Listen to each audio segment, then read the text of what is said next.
Have you ever stayed somewhere so late that the silence starts to feel unnatural, not peaceful, not calm, but like the place itself is aware of you? That's how it felt the night I started my new job at a 24-hour gym. I took the night shift because it paid more, and honestly, I thought it would be easy. The manager told me most nights were dead. Just clean the machines, keep an eye on the entrance, and stay awake. My shift started at 11 p.m. For the first hour, everything was normal. Music playing, people working out, weights clanking, nothing unusual. But around 12:30 a.m., the gym started to empty. One by one, people left. Until there was just one man remaining. He was on the treadmill near the far wall, but he wasn't running. He was walking very slowly, almost dragging his feet. Something about him felt wrong. I tried to ignore it, but I kept looking over. Then suddenly he stopped. He stepped off the treadmill and stood still for a moment. Then he turned his head and looked directly at me. Even from that distance, I could see his face clearly. There was no expression, no emotion. Just empty eyes staring straight at me. Then he walked out, didn't say a word, didn't even check out, and just like that, the gym was empty. The silence that followed felt heavy, too heavy. I shook it off and started my cleaning routine around 1 a.m., wiping down benches, organizing weights, checking machines. Everything was fine until I reached the back section. That part of the gym was older. The lighting was dimmer and some of the machines were outdated. There was also a large mirror on the wall, cracked down the middle. As soon as I stepped into that area, I felt it, that feeling, like I wasn't alone anymore. I turned around quickly, nothing, just rows of empty machines. I exhaled slowly and forced myself to continue. That's when I heard it, a metallic click. I looked up. The lat pull-down machine was moving, slowly. The bar was being pulled down, then released, again and again, like someone invisible was using it. I stared at it, frozen. My brain was trying to come up with a logical explanation, but nothing made sense. Finally, I forced myself to walk toward it, step by step, my heartbeat getting louder with every step, and the closer I got, the slower it moved, until it stopped completely. I stood there for a moment, then reached out and grabbed the handle. It was freezing cold, not normal cold, the kind of cold that makes your fingers ache instantly. I pulled my hand back. That's when I heard footsteps behind me, slow, heavy, dragging slightly across the floor. I turned around immediately. No one, but I could still hear it. A second later, it stopped. I didn't wait. I walked out of the back section quickly and headed straight for the front desk. My hands were shaking as I pulled up the security cameras. Everything looked normal at first. Entrance empty, main gym empty, locker rooms empty. Then I switched to the back section camera, and my stomach dropped. The machine was moving again. On the screen, up, down, no one there. I leaned closer to the screen, trying to understand it. Then suddenly it stopped, and for just a split second, I saw something behind it. A tall, thin figure, standing completely still. Then the screen went black. I kept staring at the blank screen, waiting for the camera feed to come back. My mind kept repeating the same thing. It's just a glitch. It has to be. But deep down, I knew that wasn't true, because I had seen it. That figure, it wasn't a reflection, it wasn't a shadow, it was standing there, watching. I sat frozen at the front desk, trying to decide what to do next, leave or stay. Before I could make a decision, a loud noise echoed through the gym. A locker slamming shut. The sound was sharp and sudden, breaking the silence completely. I stood up slowly. There was no one else in the building, I was sure of it. Still, I forced myself to walk toward the locker rooms. Each step felt heavier than the last. The hallway lights flickered as I approached. The locker room door was slightly open. I pushed it gently. The hinges creaked loudly. Inside, everything looked normal at first. The rows of lockers, the benches, the showers, but then I noticed something. One of the lockers at the far end was moving, slowly opening, then stopping, then opening again, like something inside was pushing it. I stood there, unable to move. Watching it, waiting, then I heard it, a whisper right behind me, so close I could feel breath against my ear. Cold, wet, I spun around instantly. Nothing, no one. When I turned back toward the lockers, the door was fully open now.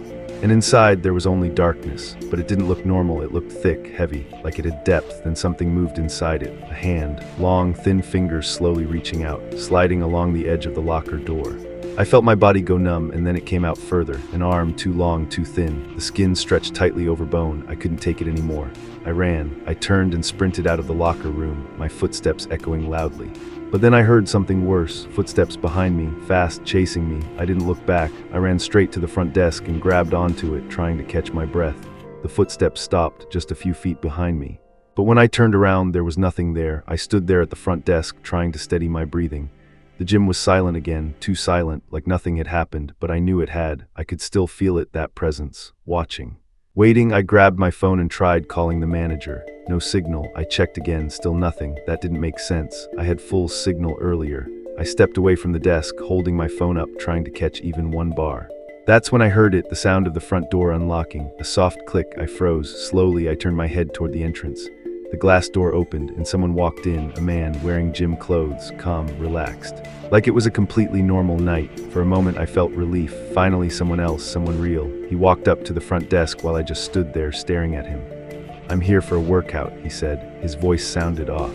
Flat, empty, like there was no emotion behind it. I nodded slowly and turned the monitor toward me. "Membership?" I asked. He didn't answer, just kept staring at me, smiling. I checked the system anyway. There was no record of him. "Your name?" I asked again. He tilted his head slightly, then spoke. "You saw it, didn't you?" My stomach dropped. A cold wave ran through my body. I took a step back. "What?" I said, my voice barely coming out. His smile widened. Too wide, his lips stretched unnaturally, almost tearing at the edges. "You saw them," he said softly. The lights flickered. I looked around for a split second, and when I looked back, he was gone, just gone. No sound, no footsteps, nothing. But the door was still closed, locked. I ran to it and checked. It hadn't opened. There was no way anyone could have left that fast. My hands were shaking now. I turned slowly, and that's when I heard it, a low mechanical hum, then another, and another. I looked toward the gym floor. Every machine was turning on by itself. Treadmills started running. Weights began lifting and dropping. Cable machines moved violently, all at once. The sound filled the entire building, loud, chaotic. Like something invisible was using everything at the same time. I stepped back slowly, my eyes scanning the room, and then I saw them, shapes moving between the machines, tall, thin, distorted. Their movements were wrong, jerky, unnatural. Not human, they didn't walk, they glitched like broken shadows. One of them stopped and turned toward me. Even from across the gym, I knew it was looking directly at me. Then another one stopped, then another. One by one, they all turned, facing me at the same time, and then everything went silent. Every machine stopped at once, and all the lights went out. Darkness swallowed the entire gym. For a few seconds, I couldn't see anything. Not even my own hands. My breathing became loud in my ears, too loud. Then slowly, emergency lights flickered on. Dim red light filled the room, just enough to see shapes, just enough to see movement. The gym looked different now. Wrong. The machines were still, but the air felt heavy, like something was pressing down on me. I turned slowly, trying to locate anything, anyone. That's when I heard it, breathing, not mine, something close, very close. I held my breath and listened. It was right behind me. I turned quickly, nothing. But the sound moved, now to my left, then my right, like it was circling me, playing with me. Then I saw the screens. The security monitors at the desk had turned back on, all of them. But they weren't showing normal footage. Each screen showed a different part of the gym, and in every single one there were figures, standing, watching, not moving, just staring. Then all the screens flickered, and switched to one camera. The locker room. Inside it, someone was standing. My heart stopped. It was me, or something that looked exactly like me. Same face, same clothes, but the smile, that wasn't mine. It was wide, too wide, stretching unnaturally across the face. I stepped closer to the screen, unable to look away. The version of me inside the locker room tilted its head slowly. Then it started walking toward the camera, step by step, closer, closer, until its face filled the screen. And then, it whispered something. I couldn't hear it, but I could read its lips. "Your turn." The screen went black, and something grabbed my shoulder. Hard. The grip tightened instantly. Cold fingers digging deep into my flesh. I screamed and tried to pull away, but it was too strong. Another hand grabbed my arm. Then another. Then another. They came from everywhere. Out of the darkness. From the floor. From behind the machines. From places that shouldn't even exist. I couldn't see their bodies clearly. Just pieces. Arms, fingers, faces forming and disappearing in the dark. They dragged me backward, my shoes scraping against the floor. I kicked and struggled, but it didn't matter. There were too many of them. I felt something sharp dig into my side, then another into my back. Nails, long, rotten, tearing into my skin. I screamed again, but one of them forced its hand into my mouth. The taste was unbearable. Cold, wet, like decay. They pulled me toward the back section, toward the broken mirror. I tried to grab onto anything.